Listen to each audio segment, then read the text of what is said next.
Selamat pagi, salam sejahtera. Terima kasih karena menonton channel Nazilin Unity. Pagi ini saya nak menyangkal dakwaan RPK ataupun Raja Petra Kamarudin berkaitan dakwaan beliau yang mengatakan ataupun paparan daripada Facebook page beliau yang menulis, poster ini menulis kononnya Pakatan Harapan BN, kerjasama Pakatan Harapan dan BN adalah kerajaan pintu belakang istana. Saya nak sanggah perkara ini dalam ulasan ini.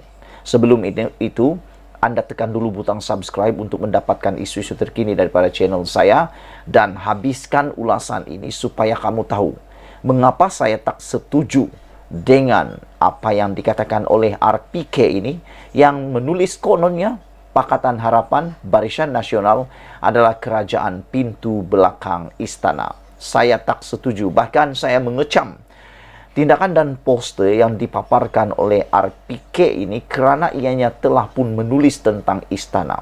Saya fikir ini satu bentuk secara halus, bentuk kederhakaan yang baru yang mungkin akan menyinggung perasaan istana negara. Saudara-saudara sekalian, di dalam paparan video ataupun paparan di dalam di dalam poster page Raja Petra Kamarudin Malaysia Today ini, ada seorang menulis, kata beliau, nak salahkan siapa terjadinya parlimen tergantung selepas PRU 15. Tanpa tertubuhnya kerajaan, bagaimana nak mengurus dan mentadbir negara? Berfikirlah secara rasional, perbaiki mana yang terdapat kelemahan dan terus ke hadapan untuk kesejahteraan rakyat dan kemajuan negara, kata Kamal Salam di dalam komen balas beliau terhadap poster yang dipaparkan oleh Raja Petra Kamarudin ataupun melalui page beliau Malaysia Today tersebut. Saudara-saudara sekalian, pertama sekali, kenapa saya tak setuju dengan apa yang ditulis oleh Raja Petra Kamarudin ini ialah kerana kerajaan perpaduan yang tertubuh sekarang ini bukannya ditubuhkan oleh ahli-ahli parlimen mengikut suka hati mereka. Ianya ialah titah daripada ke bawah duli yang maha mulia yang di Pertuan Agong. Anda pasti mesti mengingat ketika Agong menitahkan supaya semua parti politik yang ada dalam Malaysia membuat kerajaan perpaduan. Yang di Pertuan Agong menawarkan kerajaan perpaduan kepada Anwar Ibrahim dan juga Muhyiddin Yassin ketika parlimen tergantung. Jadi, sebab itulah saya nak tanya kepada RPK dan juga pengikut-pengikut RPK. Mengapa agak-agaknya beliau kata kerajaan ini adalah kerajaan pintu belakang, sedangkan Istana Negara melalui Agong telah pun memberikan pilihan kepada Muhyiddin Yassin untuk menyertai kerajaan perpaduan ini. Tetapi yang menolak untuk menandatangani kerajaan perpaduan itu ialah Muhyiddin Yassin sendiri. Dan Muhyiddin Yassin telah pun mengaku bahawa beliau menolak apa-apa kerjasama. Bermaksud yang menyebabkan mereka, yaitu Perikatan Nasional, tidak masuk dalam kerajaan perpaduan bukanlah kerana Anwar Ibrahim ataupun bukanlah kerana Agong menolak mereka, tetapi Muhyiddin yang menolak. Jadi di mana isunya kerajaan pintu belakang itu? Kerajaan pintu belakang itu harus didefinisikan, ditafsirkan dengan lebih tepat. Pertama sekali, sewaktu Muhyiddin Yassin mengatakan bahawa beliau mempunyai sokongan cukup, Hadi kata mereka cukup angka untuk menjadi kerajaan. Dan bila disiasat, rupa-rupanya dikatakan bahawa ada 10 ahli parlimen Barisan Nasional yang telah pun memberikan sokongan, telah menandatangani akuan SD, menyokong Perikatan Nasional secara diam-diam. Nah, yang saya nak tanya, mana satu yang pintu belakang? Yang berlaku secara diam-diam curi-curi ataupun yang berlaku secara terang-terangan. Kerajaan PH dan BN ini berlaku di depan pintu, bukan belakang pintu. Semua media tahu, tiada yang tersembunyi.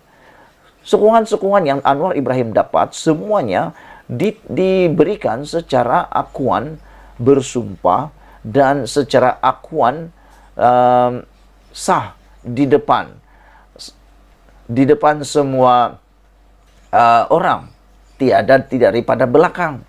Berbanding dengan Perikatan Nasional yang dikatakan secara diam-diam membuat persetujuan mufakat dengan beberapa orang ahli Parlimen Barisan Nasional, di mana yang dikatakan pintu belakang. Pakatan Harapan BN ataupun Perikatan Nasional 10 orang yang curi-curi diam-diam itu perlu diperjelaskan. Yang kedua, apakah kalau Perikatan Nasional menjadi kerajaan, bukan Pakatan Harapan yang menjadi kerajaan, apakah itu juga akan disebut kerajaan pintu belakang oleh RPK?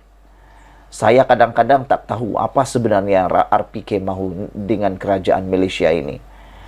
Apa yang dia nak sangat pun kita tak tahu. Yang kita nak adalah dia pulang ke Malaysia. Ataupun lebih baik saya cadangkan sajalah, RPK pulang di Malaysia atau tak pulang, buatlah kerajaan baru dengan Mahathir Mohamad.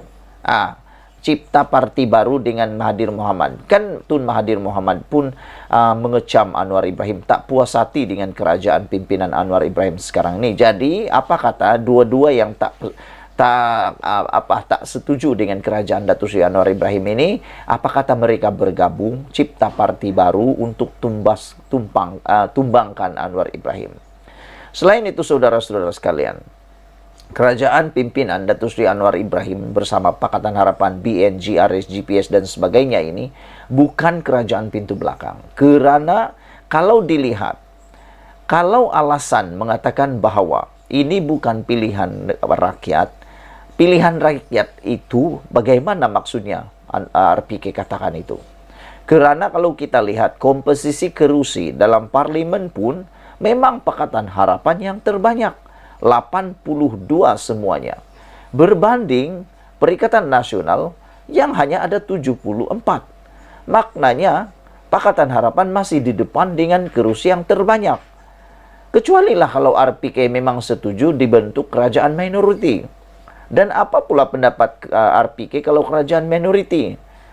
Nanti tumbang lagi siapa yang gembira? Ketawa-ketawa. Orang England kot. Orang yang dari England itulah yang ketawa-ketawa. Saya tak sanggup. Saya dah muak dah. Saya dah muak untuk tumbang lagi, dan tumbang lagi. Dan RPK kata dia ada pendedahan. Kita tunggulah nanti apa pendedahan beliau. Saudara-saudara, kalau dilihat pada komposisi pun, memang Pakatan Harapan ialah kerajaan yang gabungan yang paling banyak menerima kerusi atau mempunyai kerusi. Jadi RPK tak boleh cakap sebenarnya yang Pakatan Harapan ini tak boleh jadi kerajaan. Kalau lihat pun pada majoriti kerusi, memang PH yang menang. Memang PH yang menang. Saudara-saudara sekalian, banyaklah komen-komen yang telah diberikan oleh netizen berkaitan isu ini. Ikuti terus dalam ulasan yang kedua selepas ini. Malaysia kita punya, kita jaga sama-sama. Cintai Malaysiaku. Bye-bye.